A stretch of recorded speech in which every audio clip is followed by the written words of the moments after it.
আজ আমরা বরকতের 10টি চাবির সন্ধান দেব আপনাদেরকে ইনশাআল্লাহ। কোরআন এবং হাদিসের আলোকে যে চাবিগুলো ব্যবহার করলে, অর্থাৎ যে আমলগুলো করলে আপনার জীবনের সব কিছুতে বরকত নেমে আসবে। নবী করিম সাল্লাল্লাহু আলাইহি সাল্লাম একটা হাদিস থেকে বোঝা যায় যে এমনও সময় আসবে, এমনও মানুষ থাকবে যে 2 হাত দিয়ে উপার্জন করবে, চতুর্পাশ থেকে পয়সা কামাই করতে থাকবে, কিন্তু দিন শেষে কোনো বরকত সে খুঁজে পাবে না। কোত্থেকে কোথায় কি হয়ে গেল খবর নেই। একইভাবে আমাদের জীবনে প্রত্যেকটা বিষয়ে, পরিবারের মধ্যে বরকত নাই, আমাদের অর্থের মধ্যে বরকত নাই, আমাদের জীবনের মধ্যে বরকত নাই, আমাদের সময়ের মধ্যে বরকত নাই, আমাদের কোনো কিছুতে, এমনকি আমলের মধ্যে বরকত পাওয়া যায় না। এই বরকতহীন জীবন আমাদের মধ্যে কেন আসছে? কারণ বরকত পাওয়ার জন্য যা দরকার সে কাজগুলো আমরা করি না। যে আমলগুলোর মাধ্যমে আমাদের জীবনের সব কিছুতে, আমাদের সন্তান সন্ততিতে, আমাদের পরিবারে, আমাদের সম্পদে, আমাদের রুটি রুজিতে, আমাদের ঈমান আমলে, আমাদের জীবনে, আমাদের সময়ের সবকিছুতে বরকত আর বরকত নেমে আসবে। প্রথম চাবি হলো ঈমান এবং তাকওয়া। ঈমান এবং তাকওয়া। বেঈমানের জীবন কখনো বরকতময় হতে পারে।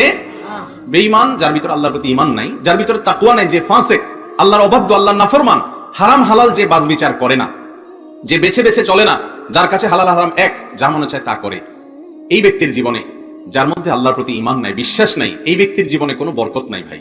বরকত নাই যে, এটার একটা ছোট্ট উপমা দিলে বুঝে আসবে। একজন ব্যক্তি মাসে 10,000 টাকা কামাই করেছে, তার সংসার ব্যয় করতে, সংসারের যে ব্যয় বা সেটা নির্বাহ করতে 7,000 টাকা খরচ হয়েছে, আরো 2-3,000 টাকা থেকে গেছে। আরেকজন, তার এক মাসে উপার্জন হয়েছে 50,000 টাকা, কিন্তু 50,000 টাকা দিয়ে উপার্জন করে সে ক্ষয় খরচা দেওয়ার পরও, সবকিছু বেয়ার করার পরও দেখা গেল যে এমন একটা রোগ দেখা দিছে, এমন একটা খরচের খাত বের হয়েছে যে ওইটাতে খরচ হবে 2 লাখ টাকা। এরকম হয় কি হয় না? এটা হলো বেবরকতের জীবন, এটা হলো বেবরকতের জীবন।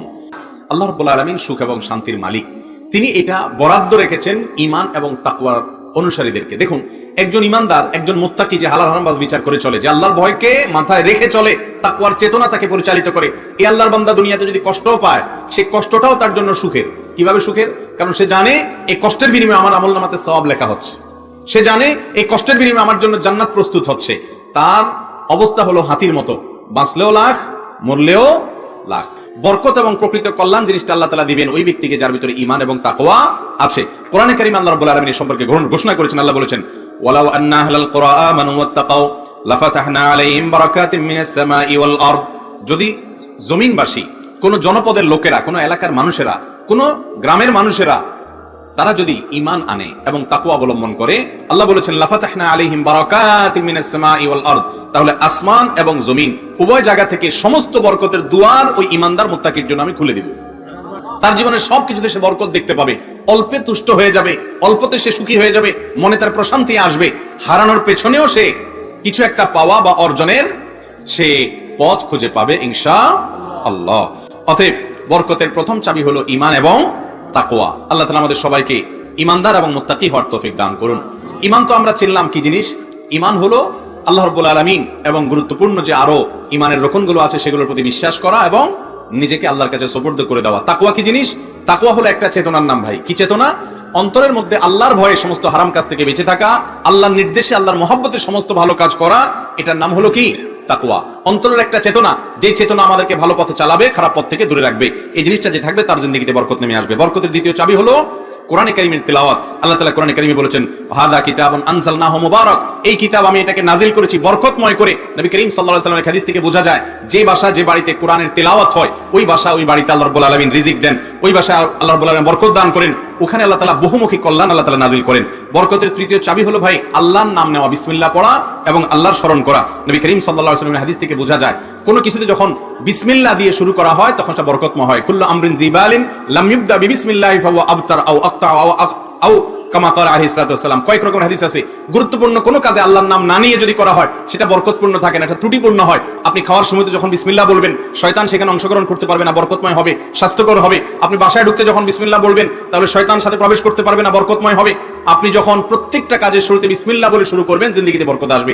আমি ব্যক্তিগতভাবে এমন কিছু লোককে চিনি, একজনকে তো সুনির্দিষ্টভাবে জানি, যেই লোকের জীবনে যা ধরেছে সবকিছুতে বরকত আর বরকত, সবকিছুতে কল্যাণ আর কল্যাণ। পড়াশোনাও তেমন কিছু জানেন না ভদ্রলোক, তার একটা গুণ আমি দেখেছি, তার ছেলে আলেম মানুষ। জিজ্ঞেস করেছি, ভাই আপনার আব্বার জীবনে এত বরকত আমি দেখতে পাচ্ছি, অল্পতে অনেক বরকত আল্লাহ তাআলা তাকে দিয়েছেন, কিন্তু লোকটার বিশেষ কি আমল আছে? আপনি তো তার ছেলে, তো তার ছেলে আলেম মানুষ, আমার বন্ধু মানুষ, তিনি বললেন যে আব্বাকে আমরা জন্মের পর থেকে দেখেছি, এখনো দেখছি, বিসমিল্লাহ ছাড়া সে কিছু বুঝে না, প্রত্যেকটা কাজে বিসমিল্লাহ। খাবার খেতে প্রতি লোকমা বিসমিল্লাহ বলার দরকার নাই, কিন্তু তারপরে তিনি প্রত্যেক লোকমার আগে একবার বিসমিল্লাহ বলেন। আল্লাহর নাম নেওয়া ছাড়া কিছুই করেন না। বিসমিল্লাহতে এই পরিমাণ বরকত। আপনি দোকান খুলবেন বিসমিল্লাহ, ক্যাশে টাকা রাখবেন বিসমিল্লাহ, কাস্টমারকে দিবেন বিসমিল্লাহ, কাস্টমার থেকে নিবেন বিসমিল্লাহ, প্রতিবারে বিসমিল্লাহ, ইনশাআল্লাহ দেখবেন আপনার জীবনে বরকত আসবে। আপনি চাকরি করতে যাচ্ছেন, অফিসে ঢুকতে বিসমিল্লাহ, বসের রুমে ঢুকতে বিসমিল্লাহ, ফাইল খোলার সময় বিসমিল্লাহ, ফাইল দেওয়ার সময় বিসমিল্লাহ নিয়ে কাজ করবেন, ইনশাআল্লাহ সেখানে কি আসবে? বরকত আসবে। নাম্বার 4, সাদাকা, দান। এর মাধ্যমেও মানুষের জীবনে বরকত নেমে আসে ভাই। সাদাকার উপমাটা হলো অনেকটা টিউবওয়েলের পানির মতো। আপনার খুব অভাব যাচ্ছে, খুব কষ্টে আছেন, সাধ্য অনুযায়ী অল্প একটু দান করে দেন গরিব দুঃখীকে। দিনই কোনো প্রতিষ্ঠানে, কল্যাণমূলক কোনো কাজে, যে কোনো ভালো কাজে আপনি একটু দান করে দেন সাধ্য অনুযায়ী। আপনার হাজার হাজার টাকা দরকার, আপনি 10-20 টাকা দান করে দেন। দান করলে আল্লাহ রাব্বুল আলামিন বিপদ থেকে রক্ষা করেন, আকস্মিক বিপদ থেকে হেফাজত করেন, আর বিশেষ করে জিন্দেগিতে আল্লাহ তাআলা অফুরন্ত বরকত দান করেন। প্রতিদিন সকালবেলা একজন ফেরেশতা পৃথিবীবাসীকে লক্ষ্য করে আল্লাহর কাছে একটা দোয়া করে, বলে আল্লাহ আপনি প্রত্যেক দানকারীর দানকে বরকতের মাধ্যমে বৃদ্ধি করে দেন, বাড়িয়ে দেন। সে দান করবে কিন্তু তাতে তার প্রফিট হবে অনেক বেশি, লাভ হবে অনেক বেশি, খরচ করবে কিন্তু পেছনে বরকত হবে। আর যারা দান করে না তাদেরকে আপনি ধ্বংস করুন, সম্পদ দেখা যাবে অনেক কিন্তু কল্যাণ হবে অনেক কম। এই জন্য দেখবেন ওই যে টিউবওয়েলের যখন পানি অনেক নিচে চলে যায়, লেয়ার নিচে নেমে যায়, আমাদের কাজ হয় কি করা তখন? ওই নিজের যে বদনাতে বা আপনার জগে যে পানিটা থাকে ওইটা টিউবওয়েলে দিয়ে তারপরে চাপা শুরু করলে এরপরে এমন পানি আসে আর শেষ হয় না। ঠিক না? ঠিক তেমনি ভাবে বরকত লাভের আশায় আল্লাহ রাব্বুল আলামিনকে সন্তুষ্ট করার জন্য দান করতে হবে। কৃপণতা নয়, সাধ্য অনুযায়ী যতটুকু পারেন ততটুকু দান করবেন, জিন্দেগিতে বরকত আসবে ইনশাআল্লাহ। 5 নম্বর আমল হলো আত্মীয়তার বন্ধন রক্ষা করা। এটা বরকতের একটা বড় মাধ্যম, এবং এই মাধ্যমটাকে আমাদের সমাজে বেশিরভাগ আমরা ভুলে গেছি। আপনি যত বেশি রক্ত সম্পর্কে আত্মীয়ের সাথে সুসম্পর্ক বজায় রাখবেন, আপনার জীবনে হায়াতে বরকত আসবে, সম্পদে বরকত আসবে। বুখারীর হাদিস, নবী করিম সাল্লাল্লাহু আলাইহি ওয়াসাল্লাম বলেছেন, মান সাররাহু আন ইউবসাতা লাহু ফি রিজকিহি আও ইউনসা লাহু ফি আসরিহি ফালইয়াসিল রাহিমাহু। যে ব্যক্তি তার জিন্দেগিতে, তার সম্পদে বরকত হোক এটা চায়, এবং যে ব্যক্তি তার জীবনে বরকত হোক এটা চায়, সেজন্য তার আত্মীয় স্বজনের সাথে সুসম্পর্ক বজায় রাখে। বরকতের জন্য 6 নম্বর চাবি হলো সকালবেলায় খুব দ্রুততার সাথে রিজিক অন্বেষণের জন্য বের হওয়া। নবী করিম সাল্লাল্লাহু আলাইহি সাল্লাম দোয়া করেছেন, তিনি বলেছেন, বুরিকালি উম্মতি ফি বুকুরিহা, আমার উম্মতের জন্য সকালের ভোরবেলা সময়টাতে বরকত দেয়া হয়েছে। আজকাল আমাদের জীবনে যে বরকত উঠে গেছে, কোনো কিছুতে কোনো বরকত নাই। এর একটা কারণ এটাও যে সকালের যে টাইমটা কাজের সময়, ওই টাইমটা আমরা ঘুমিয়ে থাকি। রাতে তাড়াতাড়ি ঘুমানো, সকালে তাড়াতাড়ি উঠা। ভোরবেলাতে আপনি যে কাজ করবেন ওই কাজে আল্লাহ তাআলা আপনাকে কল্যাণ দিবেন। আপনি ঘুমাবেন তো ঘুমের মধ্যে কল্যাণ হবে, অর্থাৎ আপনি অলস হবেন, ঘুমের মধ্যে বরকত হবে। ঘুম আরো বেশি ঘুমাবেন, অলসই থাকবেন আপনি। বরং একান্ত কোনো কারণে আপনি ঘুমিয়েছেন, অসুস্থ, সেটা ভিন্ন কথা, কিন্তু সচরাচর সাধারণ অভ্যাস হবে যে সকালবেলার টাইমটা আপনি আমলে যাবেন, কাজে যাবেন। আর বিশেষ করে 5 ওয়াক্ত নামাজের পরে যদি আপনি রুজির জন্য বের হন, আল্লাহ তাআলা বরকত দিবেন। কোরআন কারীমে আল্লাহ তাআলা বলেছেন, ফাইদা কুদিয়াতিস সালাহ ফান্তাশিরু ফিল আরদি ওয়াবতাগু মিন ফাদলিল্লাহ। নামাজ শেষ হয়ে গেলে দ্রুততার সাথে বের হয়ে পড়ো এবং আল্লাহর জমিনে ছড়িয়ে থাকা রিজিক অন্বেষণ করো। নামাজের পরে রিজিক অন্বেষণ করতে বের হবেন বিসমিল্লাহ পড়ে, এবং দোয়া পড়ে বের হবেন, আল্লাহুম্মা ইন্নী আসআলুকা মিন ফাদলিক। আল্লাহ আপনার করুণা তালাশ করতে চাই, আমি আপনার করুণা তালাশ করি, করুণা প্রার্থনা করি, তার মানে আমি রিজিক চাই আল্লাহ। এটা দোয়া করে বিসমিল্লাহ পড়ে বের হবেন। এরপরে যে কাজ করবেন ইনশাআল্লাহ আল্লাহ তাআলা কি দিবেন? বরকত দিবেন। বরকতের 7 নম্বর চাবি হলো ভাই নামাজ নিয়মিতভাবে পড়া। এটাকে আরো আগে আমরা তুলতে পারতাম, কিন্তু অন্যান্য আমলগুলোর পরে হাদিসে যেভাবে প্রত্যক্ষভাবে বরকতের দোয়ার কথা বলা হয়েছে, সেই জন্য এটাকে আমরা শেষে উল্লেখ করেছি। নামাজের মধ্যে আল্লাহ তাআলা বরকত রেখেছেন। কোরআন কারীমে আল্লাহ বলেছেন, ওয়া আমুর আহলাকা বিস-সালাত সালাতি ওয়াসতাবির আলাইহা ইয়া রাসূল। আপনি মানুষ আপনার পরিবারকে নামাজে নির্দেশ করুন এবং এটার উপর অটল থাকুন। লা নাসআলুকা রিজকা, আপনার কাছে আমি রিজিক চাই না, নাহনু নারযুকুকা, বরং আমি আপনাকে রিজিক দেব নামাজ পড়লে নিয়মিত। ওয়াল আকিবাতু লিত-তাকওয়া, এবং শেষ পরিণাম হবে যার ভিতরে তাকওয়া আছে তার জন্য। এজন্য জিন্দেগিতে বরকত নেমে আসার আশায় আল্লাহ তাআলার কাছে সালাত আদায় করতে হবে। নামাজ জীবনে বরকত নেমে আসে। আপনার কোনো অসুবিধা হচ্ছে, 2 রাকাত নামাজ পড়েন, 2 রাকাত সালাতুল হাজাত পড়েন, লম্বা কেরাত দিয়ে, লম্বা রুকু দিয়ে, সিজদা দিয়ে নামাজে দাঁড়িয়ে যান। 5 ওয়াক্ত নামাজ নিয়মিত ঠিকঠাক মতো আদায় করেন, ইনশাআল্লাহ আপনার জীবনে সবকিছুতে বরকত নেমে আসবে। নাম্বার 8, আল্লাহর উপরে ভরসা করা, যথাযথ রূপে ভরসা করা। এই সম্পর্কে নবী করিম সাল্লাল্লাহু আলাইহি ওয়াসাল্লাম হাদিসে আসছে, তিনি বলেছেন, লা তাওয়াক্কালতুম আলাল্লাহি হাক্কা তাওয়াক্কুলিহি, তোমরা যদি আল্লাহর উপরে যেভাবে ভরসা করা দরকার এরকম পূর্ণ আস্থা রেখে তাওয়াক্কুল করতে পারো, লা রাযাকাকুম কামা ইউরযাকুত তায়র, তাহলে আল্লাহ তাআলা তোমাদেরকে এমন রিজিক দিবেন পশু পাখিকে যেভাবে আল্লাহ তাআলা রিজিক দিয়ে থাকেন। নাম্বার 9, বেশি বেশি করে ইস্তিগফার করা। ইস্তিগফার, আল্লাহর কাছে ক্ষমা প্রার্থনা করা। আপনার জীবনে কোনো অসুবিধা তৈরি হয়েছে, সাথে সাথে ইস্তিগফার করেন। ইস্তিগফারের আমলটা সম্পর্কে আমি প্রায় সময় বলি যে এই আমলটা আমার জীবনে বহুবার পরীক্ষা করে দেখেছি। কঠিন সময় এসেছে, বিপদ দেয়ালে পিঠ থেকে গেছে, ইস্তিগফারটা কন্টিনিউ করতে থেকেছি, আল্লাহ রাব্বুল আলামিন অলৌকিকভাবে, অবিশ্বাস্যভাবে ওই বিপদ থেকে উদ্ধার করে দিয়েছেন। নবী করিম সাল্লাল্লাহু আলাইহি সাল্লাম বলেছেন, যে ব্যক্তি ইস্তিগফারকে আঁকড়ে ধরে, নিয়মিত ইস্তিগফারকে আঁকড়ে ধরে, মান লাজিমাল ইস্তিগফার, যে ব্যক্তি ইস্তিগফারকে এরকম ভাবে ধরো যে ইস্তেগফার ছাড়া সে থাকে না, সবসময় তার মুখ দিয়ে ইস্তেগফার, আস্তাগফিরুল্লাহ ওয়া আতুবু ইলাইহি, আস্তাগফিরুল্লাহ ওয়া আতুবু ইলাইহি, আল্লাহুম্মা আনতা রাব্বি লা ইলাহা ইল্লা আনতা, আল্লাহর কাছে ক্ষমা প্রার্থনা করতেই থাকে। এটা যে ব্যক্তি করে সব সময়, আল্লাহ রাব্বুল আলামিন তার জন্য কি রেখেছেন?